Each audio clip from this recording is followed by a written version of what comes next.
Buenas tardes. Primero, muchas gracias a la Fundación Telefónica por la invitación y muchas gracias a todos ustedes por estar acá. Yo quiero un poco retomar lo que estaba diciendo Roberto frente a... Oh,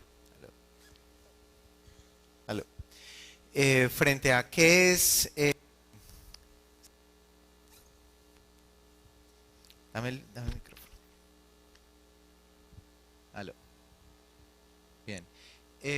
Frente a la definición de qué estamos hablando, qué es la intimidación escolar o el bullying, y sobre todo centrarme en estrategias que hemos estado probando en los últimos años sobre las mejores maneras para manejarlo y para prevenirlo.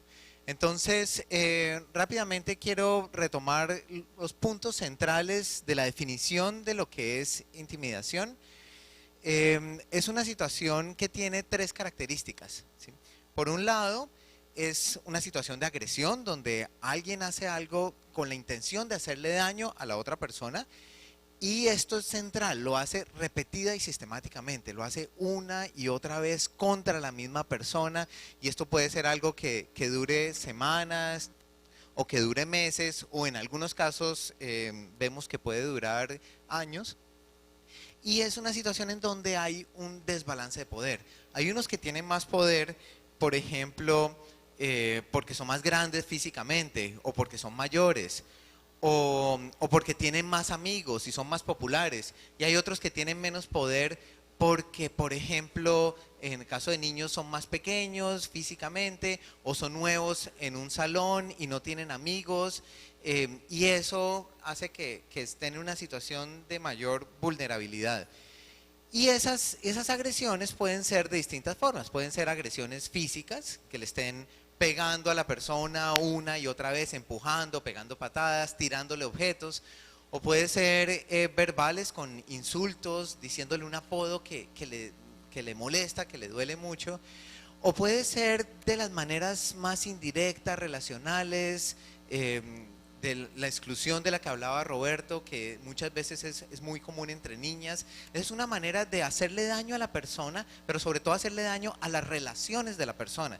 Entonces la persona queda excluida, si se riega, digamos, un rumor sobre la persona, un chisme, queda mal frente a su grupo y su estatus social se afecta, pero no es el insulto directo de frente. Esa manera relacional o indirecta, que es, de nuevo, es bastante común entre niñas. Los niños tienen mucho más la intimidación directa, el golpe, el insulto.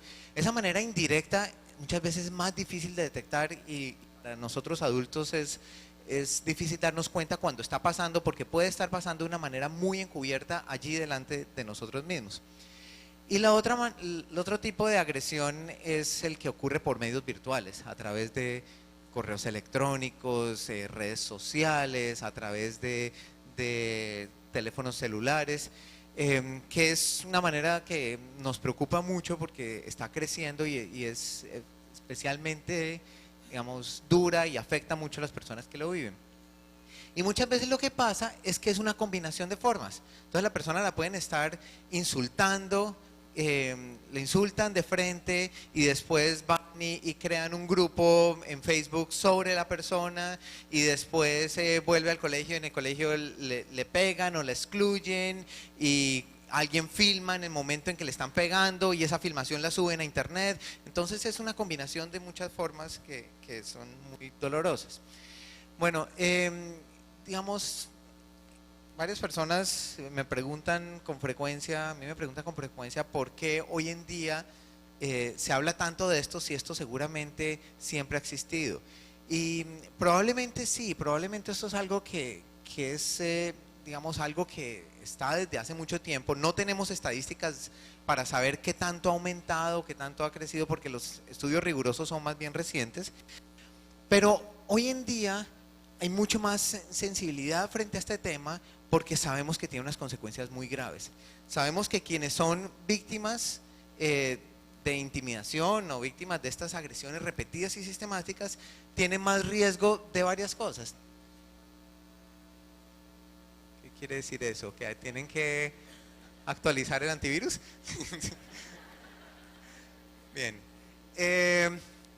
Víctimas de depresión, de ansiedad, de baja autoestima, eh, también tienen riesgo de, digamos, de problemas alimenticios, las personas que son víctimas, y esto pasa sobre todo en niñas, por ejemplo, si son víctimas de agresiones permanentes y burlas relacionadas con sobrepeso, pueden irse al otro extremo y dejar de comer y caer en problemas de anorexia o de bulimia.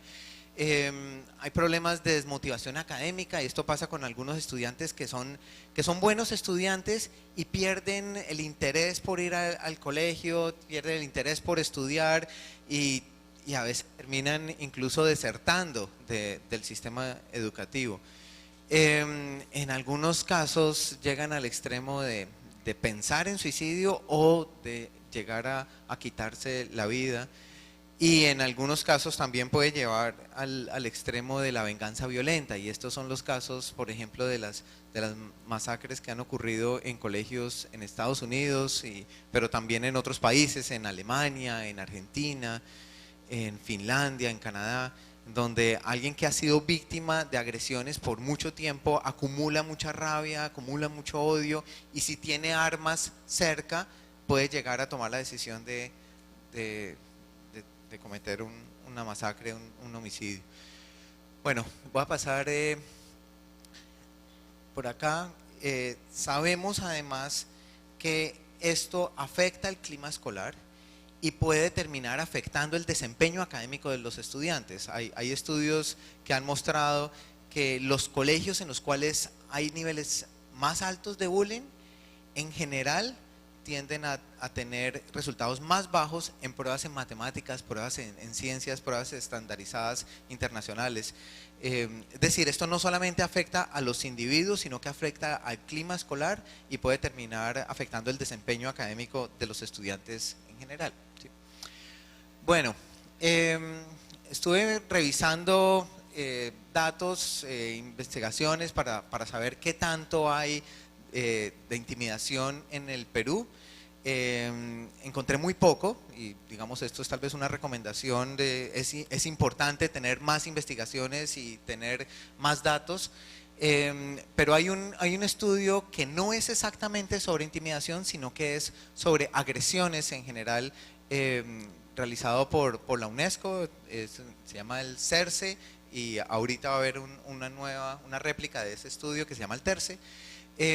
Ese es un estudio que se hace en muchos países de América Latina, y si ustedes ven acá, una de las preguntas era: en el último mes, ¿a usted lo han insultado o lo han amenazado algún compañero? Y si ven, Perú tiene de las frecuencias más altas en América Latina. Más o menos 1 de cada 3 estudiantes dice que sí, que en el último mes un compañero lo ha insultado o lo ha amenazado, y eso es más alto que muchos otros. ¿Sí? Otra de las preguntas era si a usted lo han maltratado físicamente un compañero en el mes anterior.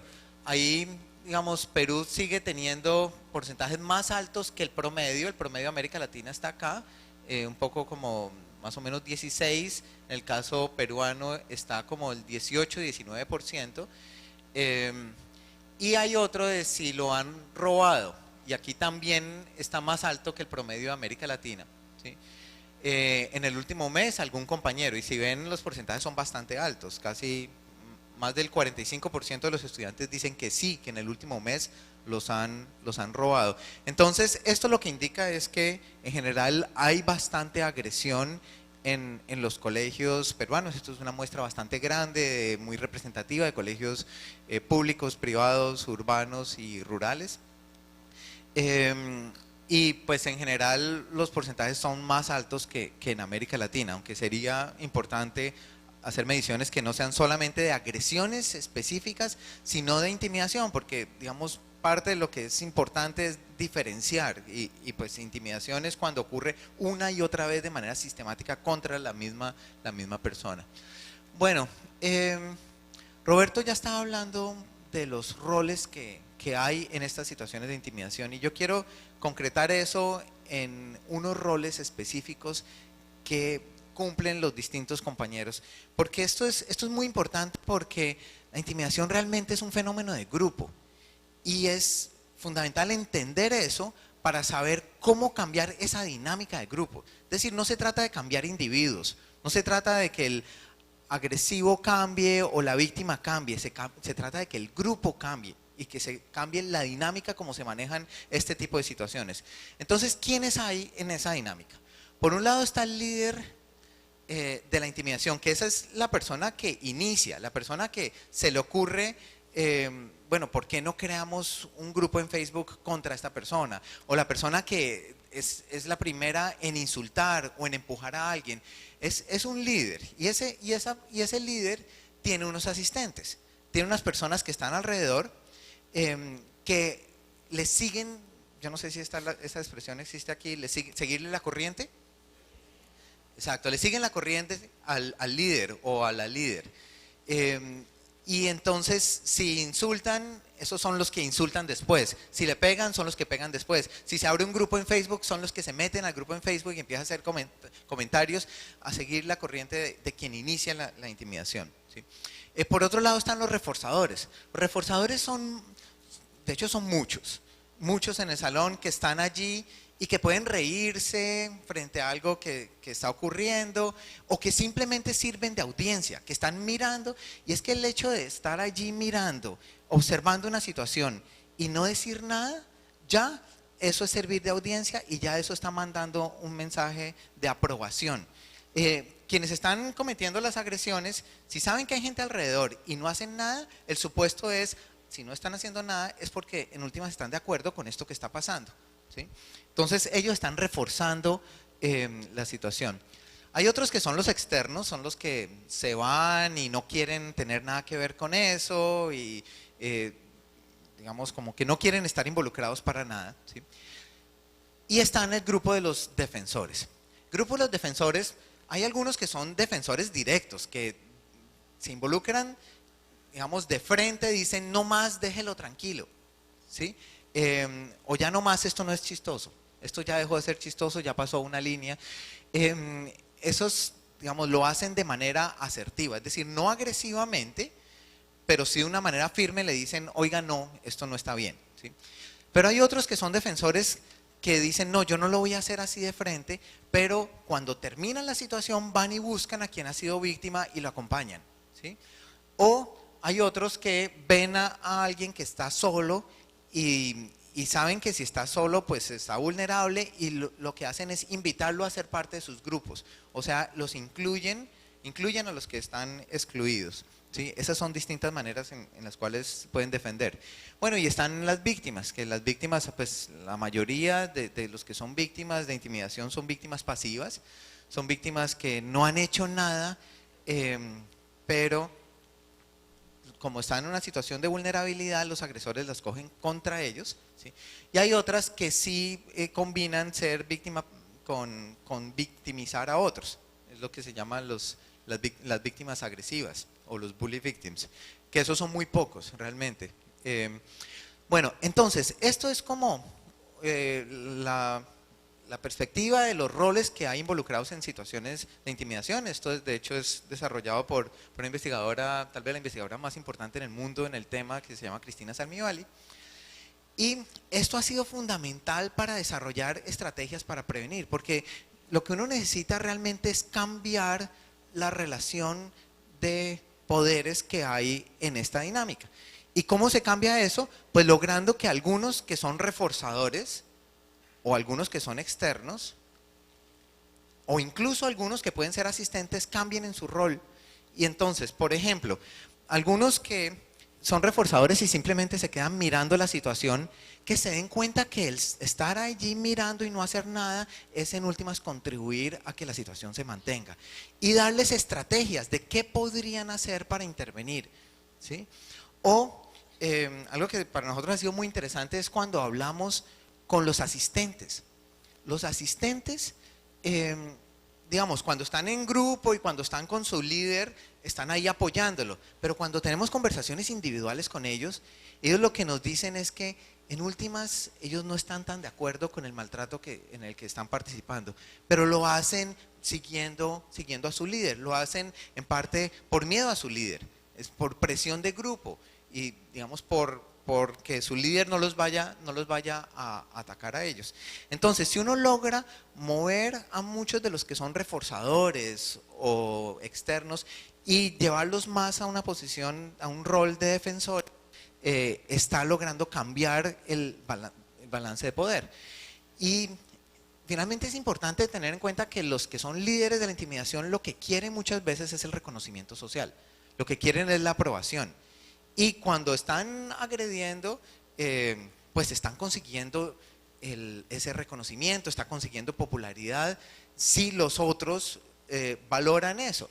Pero si los otros dicen, no más, esto ya no está bien, esto ya dejó de ser chistoso, aquí se le está haciendo daño a alguien y no lo vamos a aceptar, sobre todo si lo dicen en grupo, entonces ya pierde ese reconocimiento y digamos ya la idea es que pueda encontrar otras maneras para destacarse. Entonces quiero contarles un poco cómo hemos tratado de cambiar esa dinámica para tener menos reforzadores, menos observadores pasivos y más defensores. Por un lado está el desarrollar empatía. Empatía es esa capacidad para yo sentir lo que otros sienten, que si yo veo a alguien que está triste, que está mal, que eso me afecte a mí emocionalmente. Sabemos que la empatía es lo que más le hace falta a los intimidadores. Si hay algo que los caracteriza es que no se dan cuenta del daño que sus acciones pueden estar haciendo en otros, no se dan cuenta que sus acciones pueden estar haciendo sufrir a otros, o si se dan cuenta a veces no les importa. Entonces necesitamos recuperar esa capacidad para sentir empatía frente a los que están sufriendo, pero también la necesitamos promover en los observadores y como que ellos entiendan que algo que para algunos puede ser chistoso, para otros puede ser una pesadilla que están viviendo. Entonces, esa parte emocional es fundamental y es algo que se puede trabajar desde muy temprano y ya les cuento algunas ideas sobre cómo hacer eso. Por otro lado, asertividad. Asertividad es esa capacidad para yo defender mis derechos o defender los derechos de otros, pero sin recurrir a la agresión, ¿sí? Entonces es decirle a quien está haciendo, usted no tiene por qué dejarse. ¿Sí? La idea no es ser pasivo y poner la otra mejilla para que me sigan golpeando. No, la idea sí es de una manera firme decir que no, pero no caer en el error en el que yo veo a algunos padres de familia que le dicen a sus hijos, si a usted lo están golpeando, responda con un golpe y así verá que logra frenar la situación. Los estudios más rigurosos sobre esto son estudios hechos con unas filmaciones de 3 años seguidos filmando a un grupo de niños y adolescentes.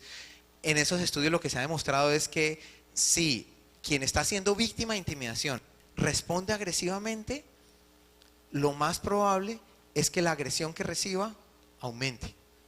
¿Por qué? Porque los otros tienen más poder, porque los otros son más fuertes y digamos aprovechan y abusan de ese poder para darle más duro al que respondió agresivamente.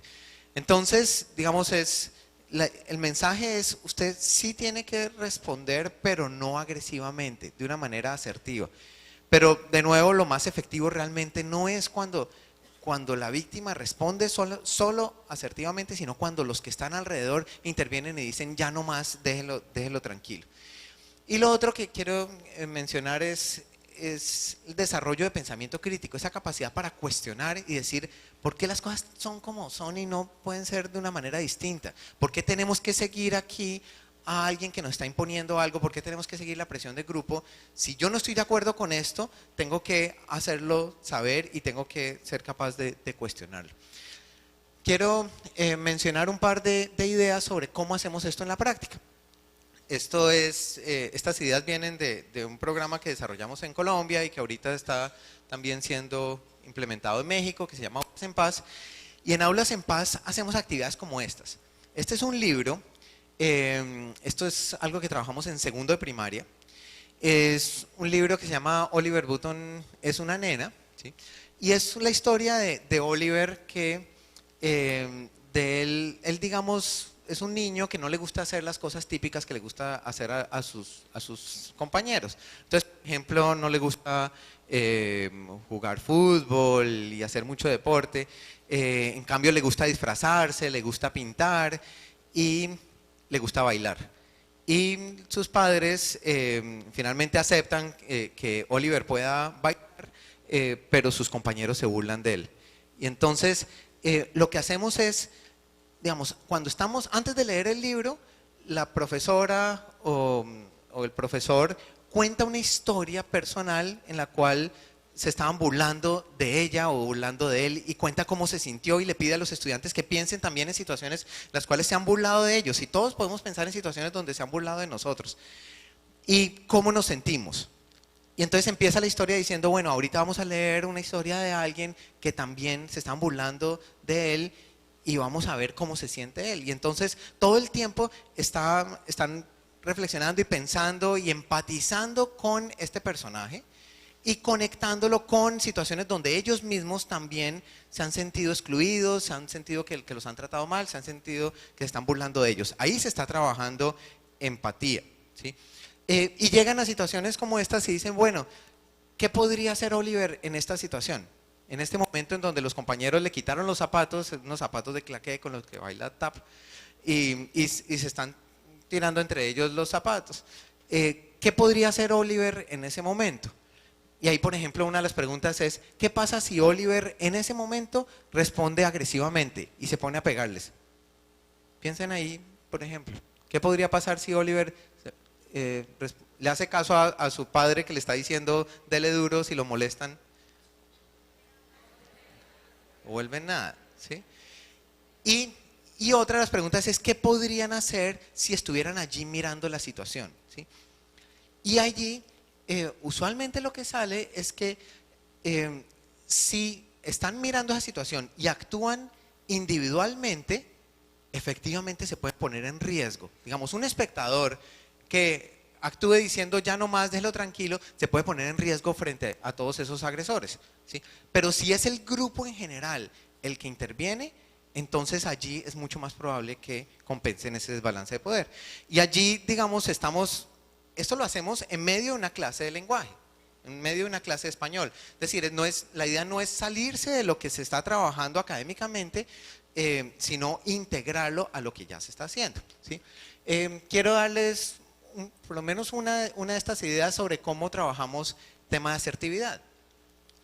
Una idea que trabajamos también con los niños en primaria se llama coro el loro, ¿sí?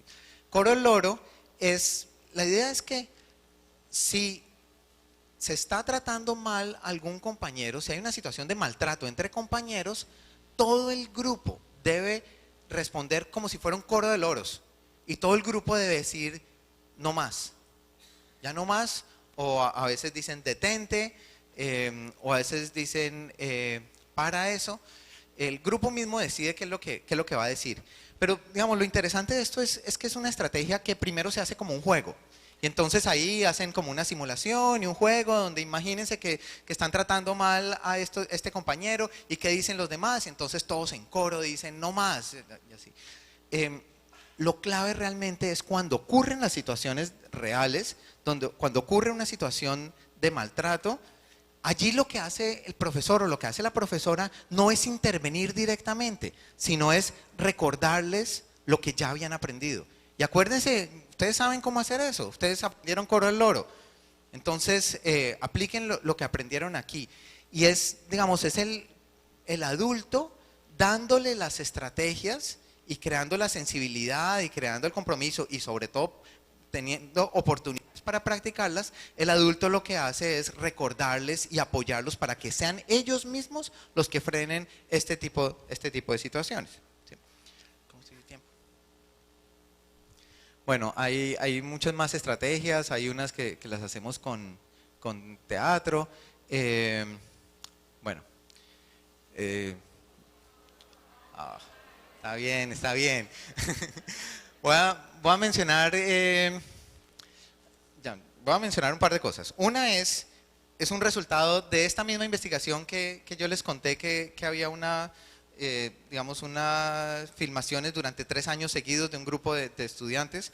Esto fue hecho en Canadá y hay un resultado que a mí me parece muy relevante y es que este poder que tiene el grupo frente a la dinámica en situaciones de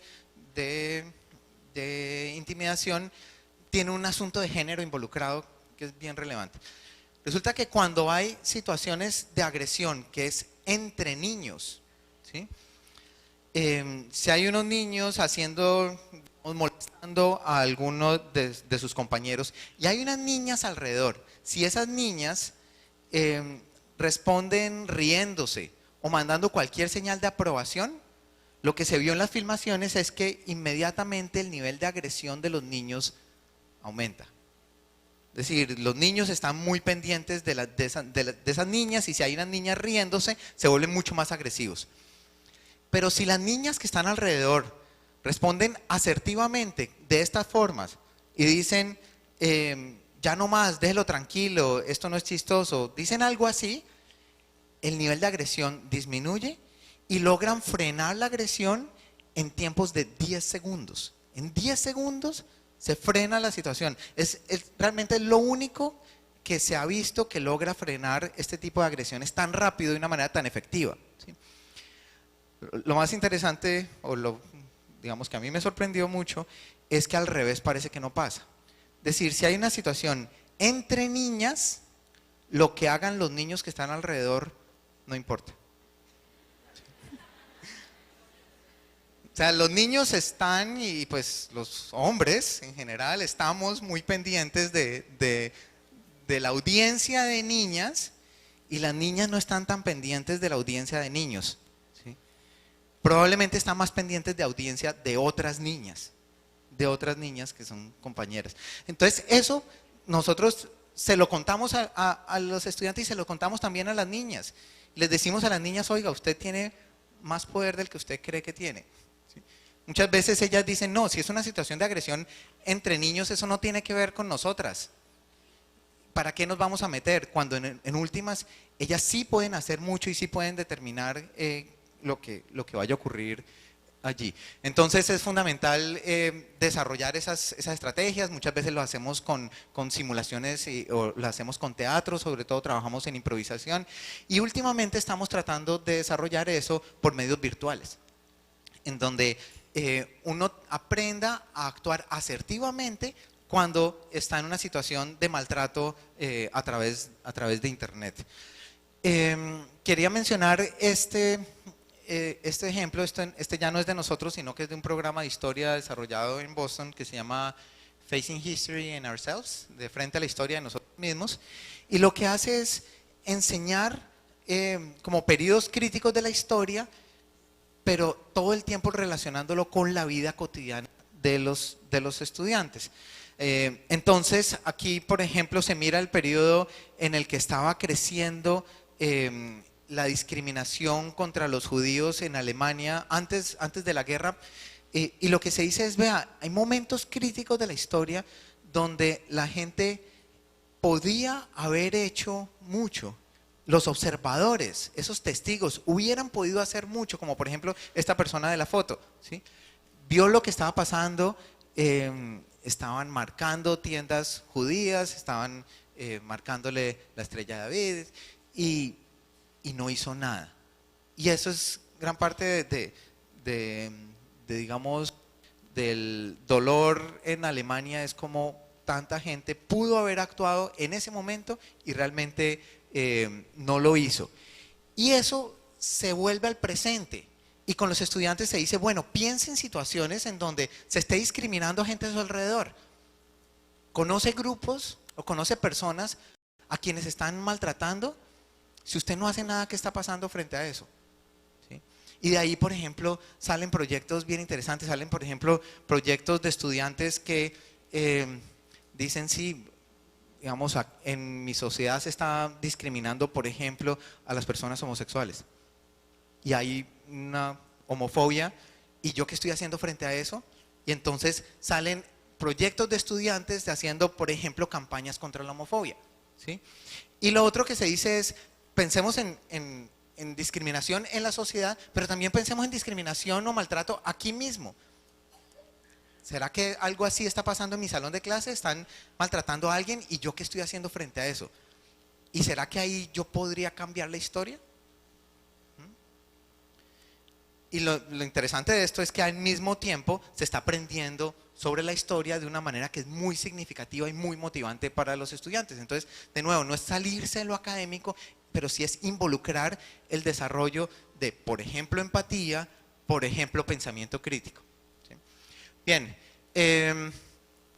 y pues hay muchas más estrategias que se pueden trabajar para promover estas capacidades, estas competencias. Quiero mencionar otro par de ideas que son fundamentales para prevenir. Una es asegurarse de que nadie quede excluido, ¿sí? Como les decía hace un rato, no tener amigos o estar solo es uno de los principales factores de riesgo para ser víctima de intimidación. No es que todos los que estén solos son, inmediatamente uno puede decir que son víctimas de intimidación, pero sí es un riesgo muy alto. Es decir, si uno, por ejemplo, su hijo o su hija es la única persona a la que no invitan a fiestas, eso debe prender alarma. Y ahí uno debe tratar de actuar porque eso no debería estar pasando. Y entonces allí hay mucho que los padres pueden hacer, por ejemplo, de invitarle amigos a la casa, de buscar oportunidades, por ejemplo, de actividades extracurriculares, de deporte, de música, otros espacios. Pero también los profesores pueden hacerlo. Pueden, por ejemplo, en la manera como se organizan en los grupos, buscar, por ejemplo, integrar a los que están excluidos, integrarlos con potenciales defensores, ¿sí? Cambiar la manera como se organiza el salón o cambiar la manera como se arman los grupos. A mí me preocupa, por ejemplo, cuando veo que en un salón los profesores dicen armen grupos y armen como quieran, ¿sí? Y hay alguno que queda solo y que nadie se hace con esa persona. No debería pasar. Por otro lado, pues, digamos, para los intimidadores, los que lideran la intimidación, muchas veces quieren destacarse. Y destacarse está bien, el liderazgo es importante, recibir reconocimiento es importante, pero no recibir reconocimiento por algo que le haga daño a otros. Entonces, encontrar otras maneras para destacarse es fundamental. Y también promover, antes de que ocurra cualquier tipo de situación, promover acuerdos. Nosotros, por ejemplo, en los salones trabajamos que los estudiantes construyan acuerdos, y uno de los acuerdos es, si veo una situación de maltrato o de agresión en mi clase, todos vamos a intervenir. Digamos, una es que no haya situaciones de agresión, pero la segunda es tal vez más importante, que si hay situaciones de agresión, todos vamos a intervenir en grupo a decir, no más, no vamos a permitir que esto ocurra. Si esos acuerdos se hacen al comienzo de año, las primeras situaciones de agresión que ocurran se logran frenar. Y si uno logra frenar temprano esas primeras situaciones de agresión, ya no se convierte en una situación de agresión repetida y sistemática, y uno está previniendo las situaciones de bullying. ¿Sí? ¿Cuánto tiempo me queda? Ahorita sí ya. Bueno, entonces me voy a saltar una buena parte y quiero solamente mencionar algo sobre cyberbullying y con eso termino. El cyberbullying nos está preocupando mucho porque son estas situaciones en donde hay, digamos, insultos por redes virtuales, hay videos que se suben, se crean grupos para maltratar a alguien, se suben fotos y se hacen, digamos, fotomontajes y son muy duras para las personas que los reciben.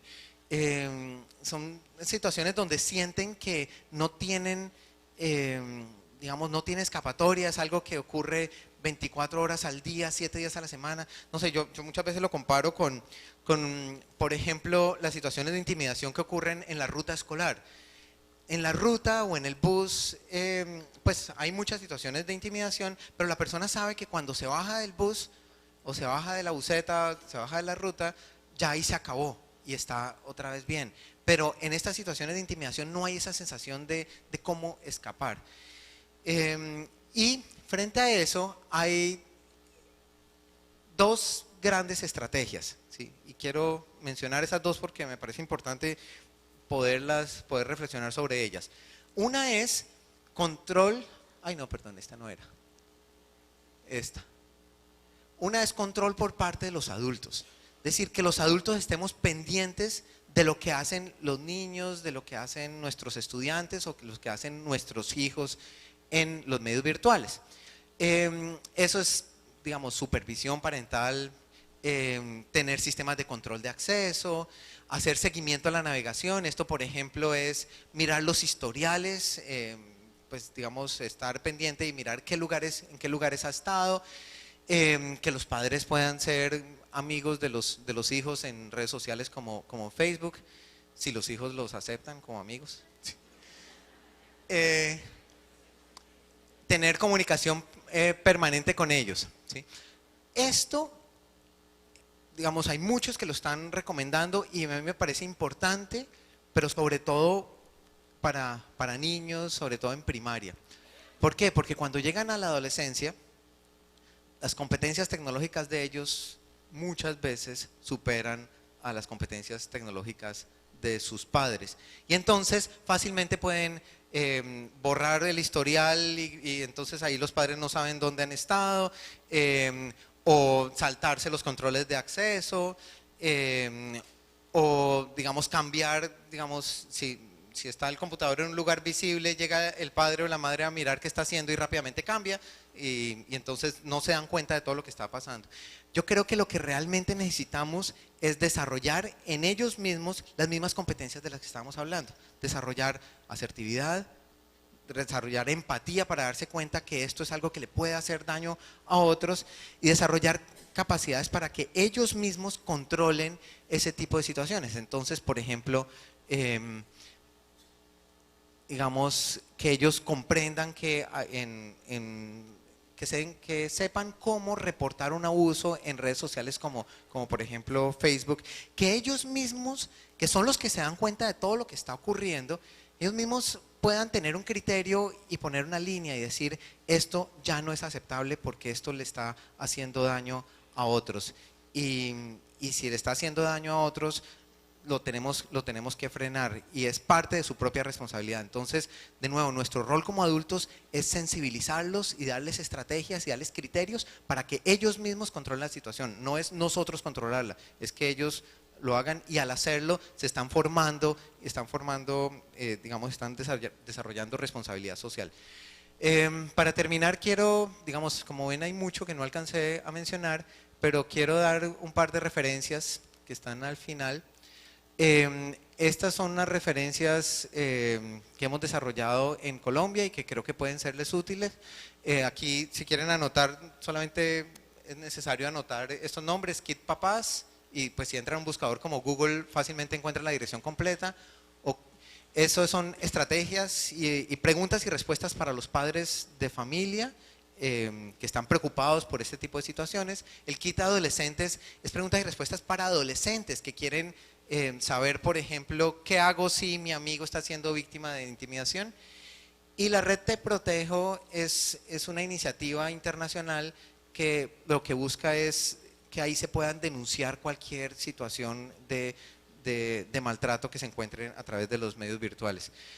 Finalmente, muchas de las estrategias que hemos desarrollado están en este libro. Afortunadamente el libro no se consigue aquí, pero se puede comprar a través de como libro ebook.